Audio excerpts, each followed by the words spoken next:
Hey, what's up, everybody? Welcome to Vibing with Sleazy, the podcast. This is season 5, episode 6. And I want to thank everybody for listening, tuning in, and downloading to season 5.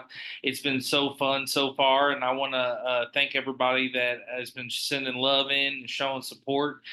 Keep leaving those 5 stars and all the reviews and all the platforms where you listen to Vibing with Sleazy. Also, check out vibingwithsleazy.com and check out me on social media, Vibing with Sleazy, the podcast on Facebook and Instagram.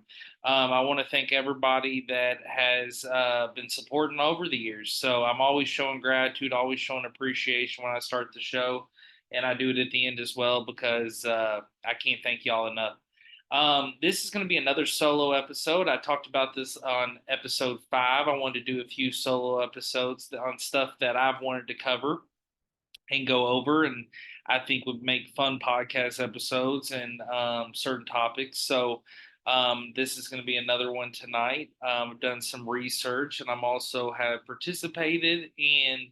I think it's this is relatable because it's something that happened during the break between season 4 season 5 here in Kentucky. So I wanted to do an episode covering sports betting and sports gambling. So this will be sleazy vibes with sports gambling. And what it is it's pretty much I'll call it I'll take that back. It'll be called Sleazy Vibes with Sports Betting. That'd be the better name. But it's something that I wanted to discuss just to kind of educate what it is and the different ways you can bet and the different types. Also wanted to, give out warnings to people and also talk about, how it's grown and just pretty much what sports betting has become now. And some people don't know what sports betting is. I have friends that couldn't tell you what to do when it comes to sports betting. I've learned it because I'm a sports fan. I've participated. I don't have a problem or addiction like some people I know, but and some people get, but I do it safely and I do it fun, and I've made some good money off it. I've actually done it for years before it was was legal in Kentucky, and I've also participated in horse betting over the years. But it's something that has become legal here in Kentucky, and it's something you have to be super smart about.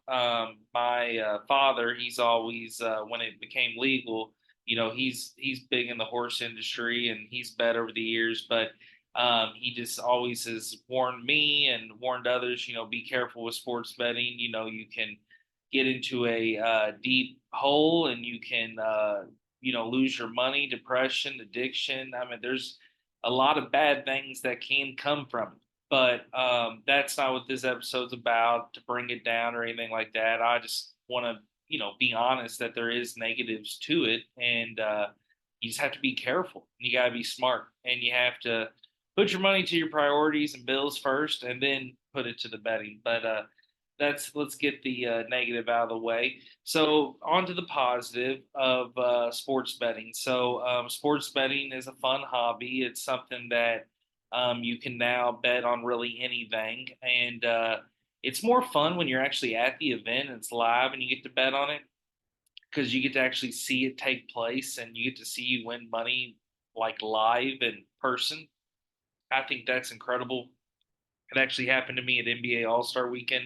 I did a prize picks on the 3 point contest, and I won $235. So, and I also won some money on the dunk contest. So that was a lot of fun. I really like prize picks, but I'll be getting to that here later in the episode on some of the betting things that you can use. So, let me pretty much also just tell you what happened. So during the break between season 4, season 5, I was off for 6, 7 months, and during that time in Kentucky, sports gambling or sports betting became legal, and you could bet on anything sports wise, and all the sports books became legal, and the apps, and you could go places to bet, and so it's become big and a lot of people have participated, and when it started there was promos and advertisements, and a lot of people got into it, even people that couldn't tell you a fucking shit about sports got into it because the free money and the free giveaways. And why not? I mean, when they're giving away free stuff, why not take advantage? I mean, it's dumb not to. Um, so it was really hyped up and exciting and electrified. And, I just did some research on it and looked into it. And I knew that when I brought back season five, I wanted to cover it. I've done this in past seasons with some of my solo episodes where I'll do a topic or I'll do picks for certain tournaments or major events sporting wise. Like I'm hoping to do an MLB preview, and I'm hoping to do a couple other previews coming up down the road. Working on that here for season five. But this episode, I just definitely wanted to educate and kind of talk about, and also too, if you are listening and you know this stuff, this might bore you. You might be like, I already know that, but you might learn a thing too. But it's just good to educate, and with it becoming legal, and you know, some of my listeners being from Kentucky, with me being from Kentucky, I wanted to share this, and I thought it'd make it a good episode. So let's start off. So, sports betting is simply the act of risking money on the outcome of a sporting event or any aspect of a sporting event. I mean, your goal at the end of the game is to make a profit. That's literally it. You have no other goal. There's besides having fun or having something to do, your goal is to turn a profit. Just remember that. So that's the number one rule, and pretty much the only rule of gambling in sports betting that you need to know is at all times you want to turn a profit. Like when you leave the casino, you want to be walking up. You want to be up. If you bet 200 and you're leaving with 300, you're up 100. So that's a good thing. Your outcome and goal is always to turn profit. Um, Sports betting includes wagers, so you can do money line, spread, over under, parlays, props, and futures. And I'm going to cover all those here in the episode. Multiple factors determining how much money sports bettors can win comes down to a few factors. The amount of money wagered, which is what you've risked on the bet, the online betting site a bettor uses. So determining kind of the promos or the offers or what you're putting down or what the bet is becoming.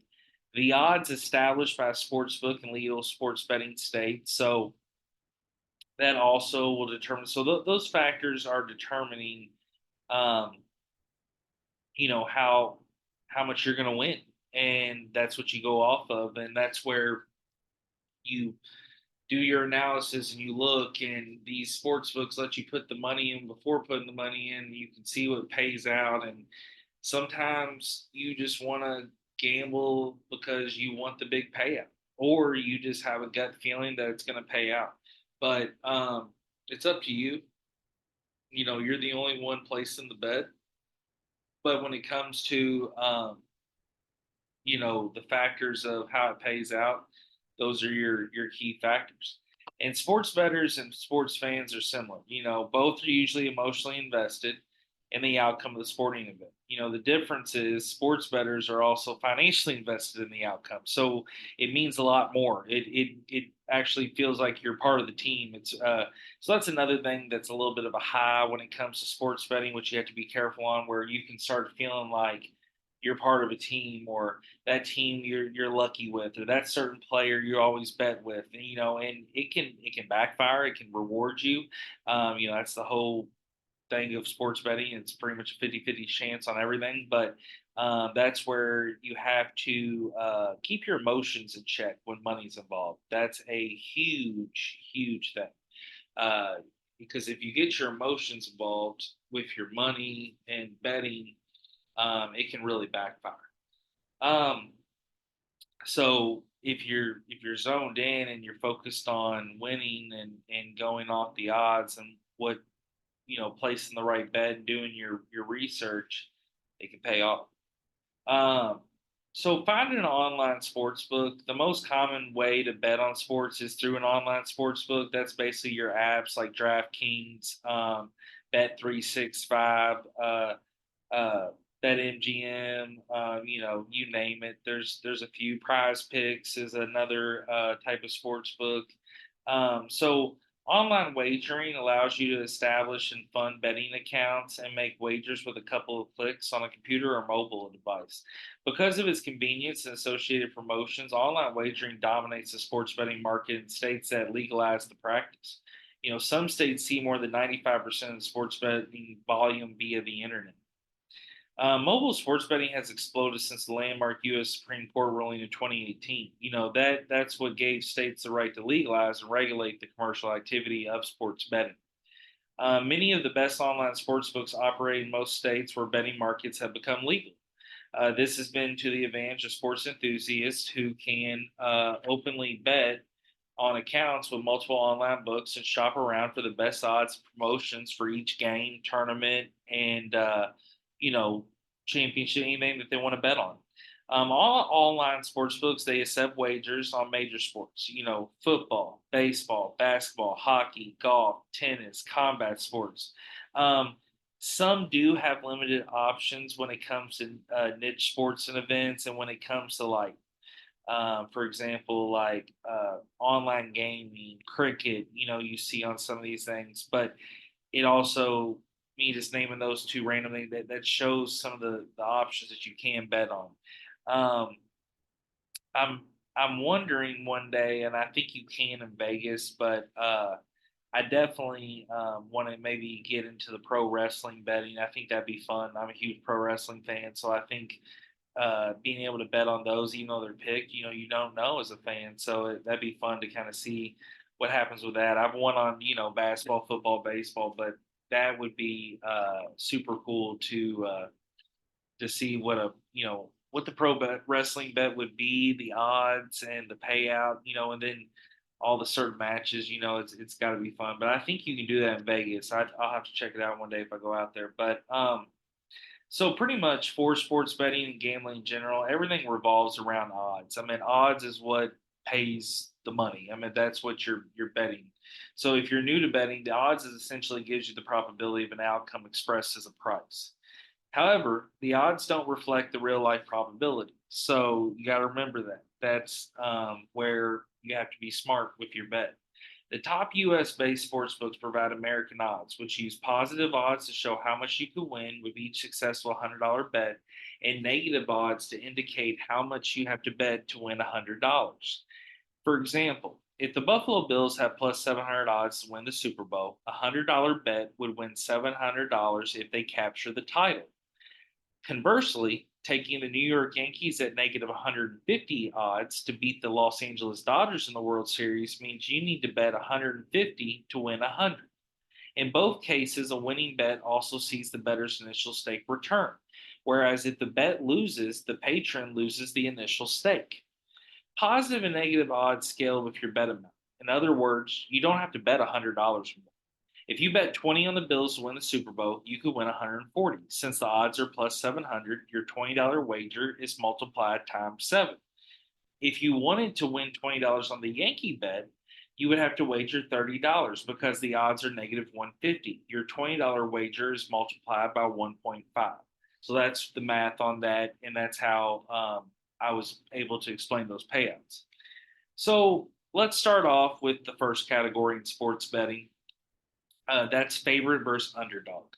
So odds with a negative symbol that indicates a favorite, which is the side that sportsbooks believe is more likely to win. That's the one that they think is going to hit.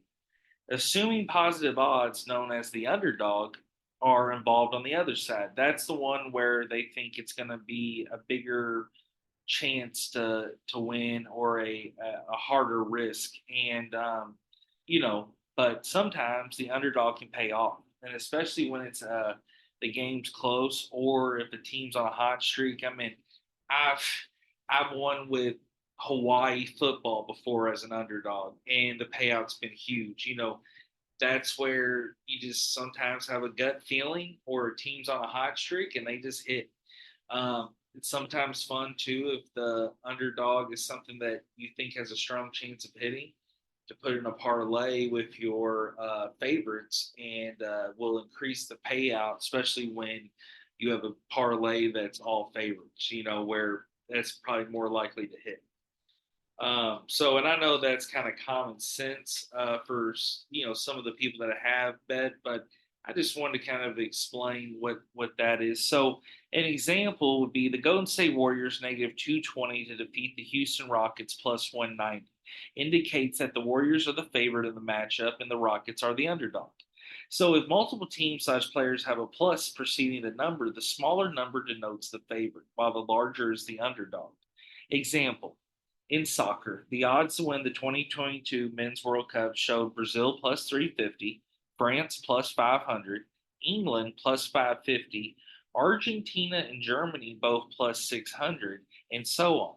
Brazil had the lowest number, which was considered to be the favorite team to win the World Cup that year. If multiple teams slash players have a minus in front of the odds, the bigger number is the favorite. So, example: in baseball, the Atlanta Braves are one negative 150 to win the National League East Division, while the New York Mets are negative 120. Because the Braves have the bigger number, they are favored to win the division. And that's also because, you got to think the negative number being higher, that's why it's negative. Sports bet types. So I want to get into these. So this is the different types of bets that you can place overall.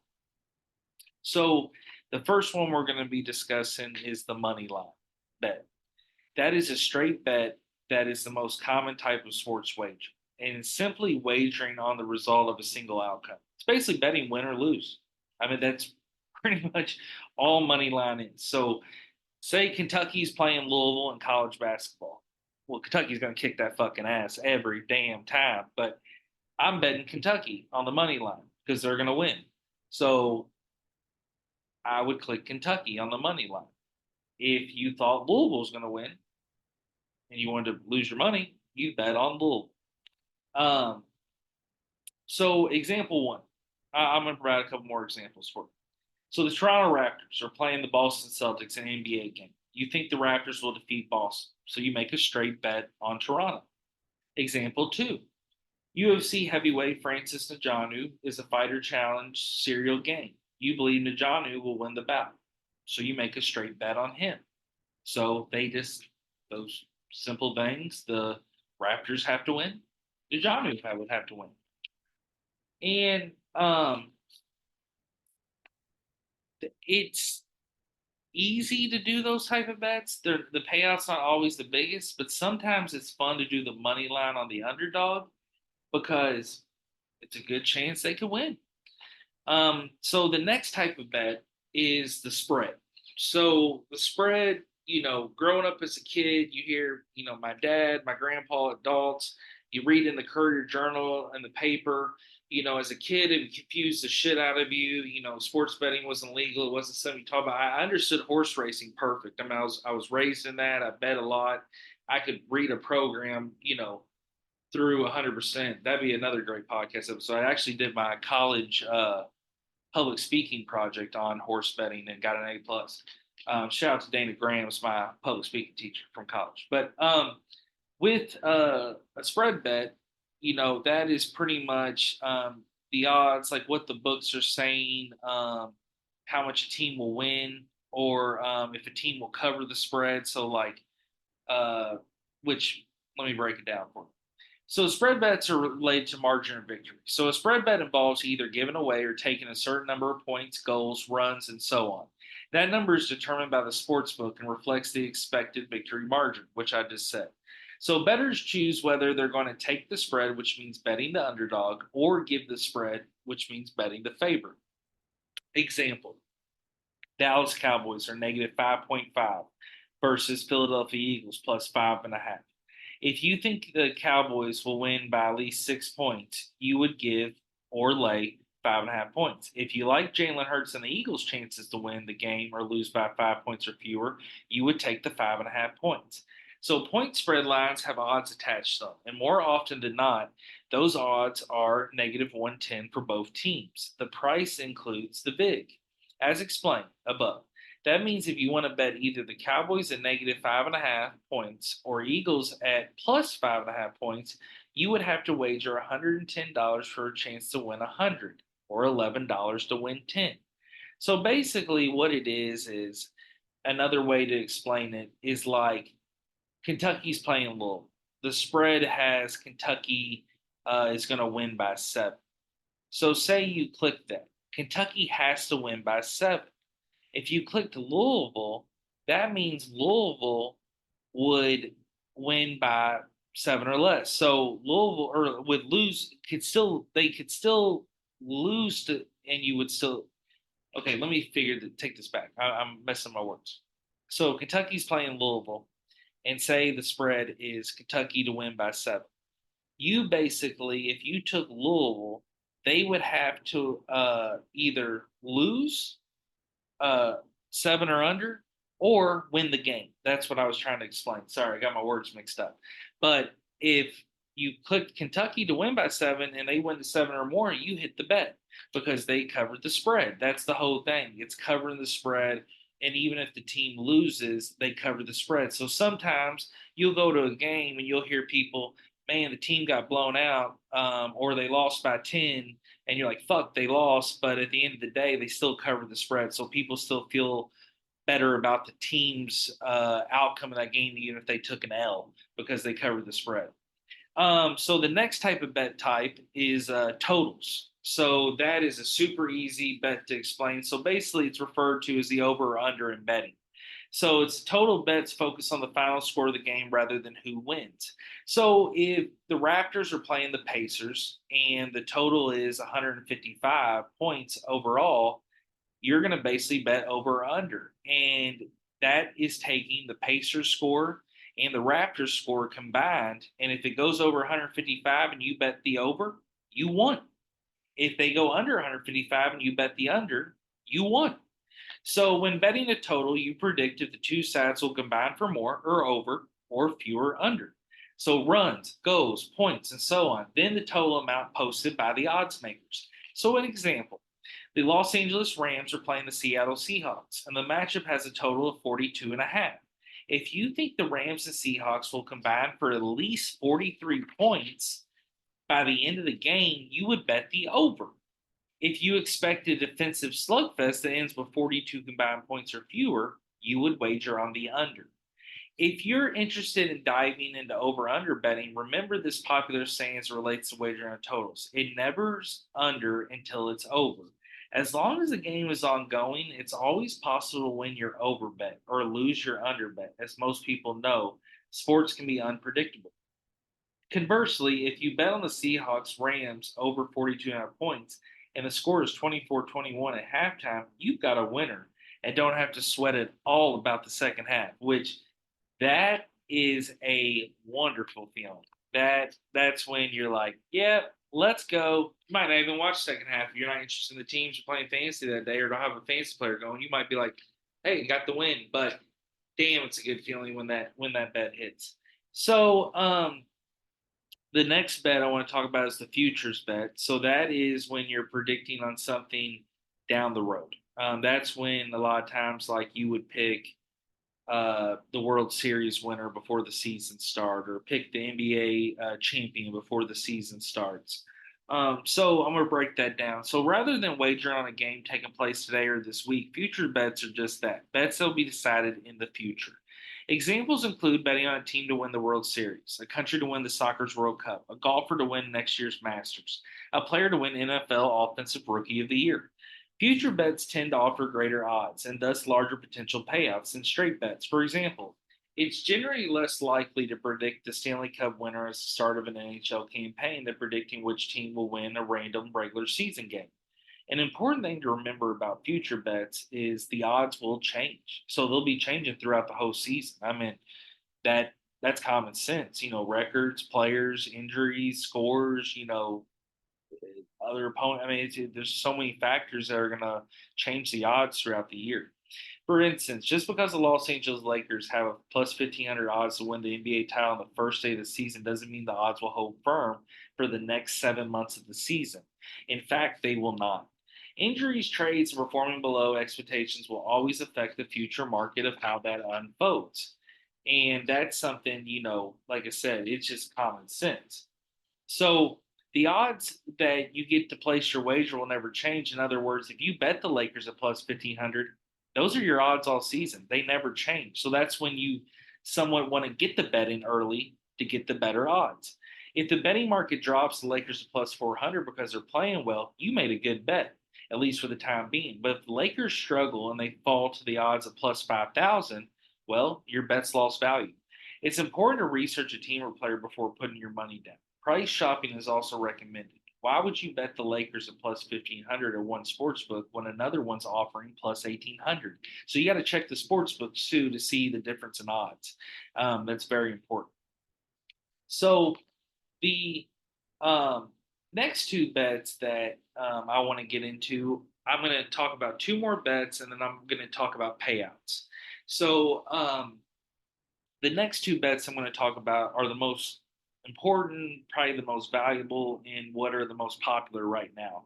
I mean, you literally have betting sites just dedicated to the prop pick, and that's what I'm going to break down first is the props. And then the last, I'm going to talk about parlays. And parlays have been around forever as well. And props have too, but props are now getting super more popular. I mean, that's what Prize Picks is basically based off, and that Prize Picks is what my favorite is, and that's the moneymaker to me. So, props are while other markets focus on the final outcome of a game or event. So, prop bets relate to an individual athlete's performance, or even something that doesn't show up in the box score. One example of a player prop bet would be betting on Joe Burrow's total touchdown passes in a game. So say the over under is 1.5 touchdown passes. An example of the prop bet would basically be me saying, okay, I'm going to bet over Joe Burrow on 1.5 touchdowns. If he throws two, I win. If he throws one, I lose. An example of a prop bet that has nothing to do with the actual action on the field or court would be betting the color of the Gatorade, which is a real bet you can do. And that douses the coach of the Super Bowl winning team. So that's a fun bet to do. Here's some more popular forms of the prop bet. The player prop. Uh, that relates to a single player's performance, such as total number of points scored in a basketball game, goals in a hockey game, or rushing yards in a football game. The next type of prop bet is a game prop bet. So that relates to a single game, such as choosing which player will hit the first home run in an MLB game, or which team will finish with the most passing yards in the football game. And then your third type of prop bet is the novelty prop. So that's where it's usually reserved for big event, namely the Super Bowl. Novelty props can range from the aforementioned Gatorade shower after the game to the coin toss before. So again, some of the fun bets and some of the bets where it, for the huge important events, you're getting really zoned into to betting on some stuff that would never be focused on any other type of game.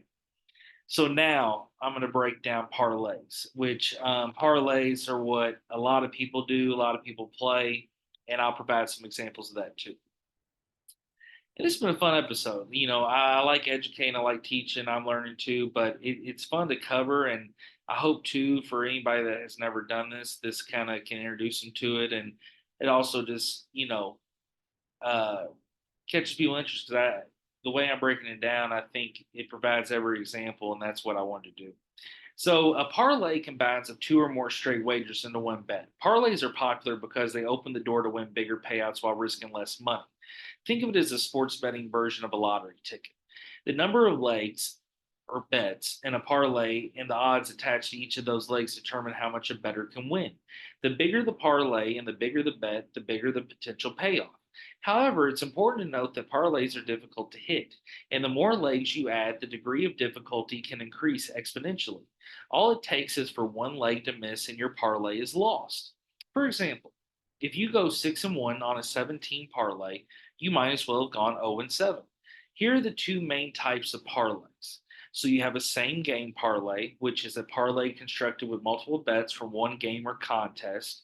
Then you also have a multi-game parlay, which is a parlay built with bets from multiple games or contests.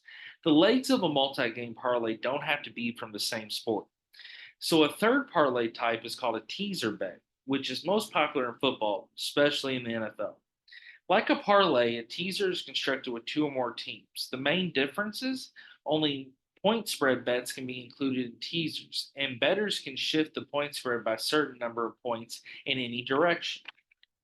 So I want to provide some examples. So here's an example of a four-team, 6-point NFL teaser. Pittsburgh Steelers negative 4.5 versus Cleveland Browns. Miami Dolphins negative 2.5 versus New York Jets. Arizona Cardinals plus 7.5 versus the Los Angeles Rams. Las Vegas Raiders plus 3.5 versus the Denver Broncos. If you would have put the Steelers, Dolphins, Cardinals, and Raiders in your teaser, you would be able to move the point spread 6 points in your favor. So the teaser's points would actually look like this: the Pittsburgh Steelers plus 2.5 versus Cleveland Browns, the Miami Dolphins plus 3.5 versus the New York Jets, the Arizona Cardinals plus 13.5 versus the Los Angeles Rams, and the Las Vegas Raiders plus 10.5 versus the Denver Broncos. So because the bettors get to move the point spreads, the payouts on the teasers are lower than the parlays. So a tip: when executing football teaser bets, it's important to remember two things: never tease through zero, and do your best to tease through key numbers in the NFL, such as 3, 6, 7, and 10. And think about touchdowns. Intervals is a huge thing. Just a lot of it is math, and looking at those payouts. So now I'm going to break down when you win the big money, your sports betting payout methods. So sports betting payouts are determined by the odds attached to your bet and the amount that you wagered. So the potential payout is always listed on your betting slip, where you wager online or a retail location. So in all the apps, you can withdraw directly to your debit card. You can do to a bank account. You can get a check. You can cash out at casinos. You can cash out at places. So there's tons of ways to be paid out when you do hit. So sometimes the payout shown includes the money you wagered. For instance, if you bet $10 to win 50, the payout would show 60. If it doesn't, just add the amount you bet to the potential winnings to determine the total payout. You can also calculate potential odds and payouts before making a bet. This can be done by learning various odds and payout formulas, or by using a betting odds calculator. So it's basically like your tip calculator you would use at a restaurant back in the day. Most restaurants now break it down at the bottom for gratuity slash tips. So some online sports books offer payout bonuses, which can boost your winnings if and when these bonuses are available. You'll receive an alert when you log into your account to tell you if there's a bonus and promos, and every app has some kind of promo section. You get emails. They blow you up because they want you to keep playing. They want you to keep spending money. And bettors can withdraw their funds from their betting accounts at any time. That's the good thing. You can withdraw at any time and stop at any time. So how long does it take for your money to hit? Right away. I mean, you can literally get it in less than a minute. But if you have some type of bank account or delays, sometimes 2 to 5 days. But that is sports betting. I mean, that is what it is. It's legal now in Kentucky. It's legal in a lot of places. And if you want to give it a shot, go play. They got promos. They're giving out free money. I mean, you can literally win free money. And to do it, bet smart. Bet on guaranteed stuff to win your money, or guaranteed parlays. I mean, it might not be the hugest payouts, but with this free money, you're gonna have a lot of money. And shit, when I had the promos, I won a few hundreds. It was great. So I want to thank everybody for listening, tuning, and downloading. Like I said, this episode was a lot of fun. I love doing these solo episodes and focus on a topic that I've researched and I can educate on, or I'm passionate about.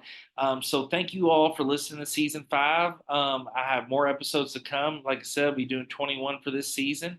The first through season 1 through season 4, you can listen to on all the platforms or on my website, vibingwithsleazy.com. The first 5 episodes of Bible Sleezy the podcast are up on all platforms now for season 5. So go listen to those. Bible Sleazy the podcast, Facebook, Instagram. Show love, leave 5 stars. And again, I want to thank everybody for tuning in and listening. If you have any questions, you want to be referred, recommendations to anything, let me know. And again, be safe out there, be smart, don't waste your money, don't blow your money. This is just something to not only just educate. I'm not also promoting. If you can't do it, don't do it. If it's not smart right now in your financial, don't. And I'm not telling anybody to do it. I just wanted to educate on it because it's something legal now, and I'm giving you the facts like I always do. And it's here in Kentucky, and it's also a way to win some money. So just be smart about it. But again, Bible Sleeves the podcast. Thanks for all the love. I love y'all. We are out. More episodes coming. Peace.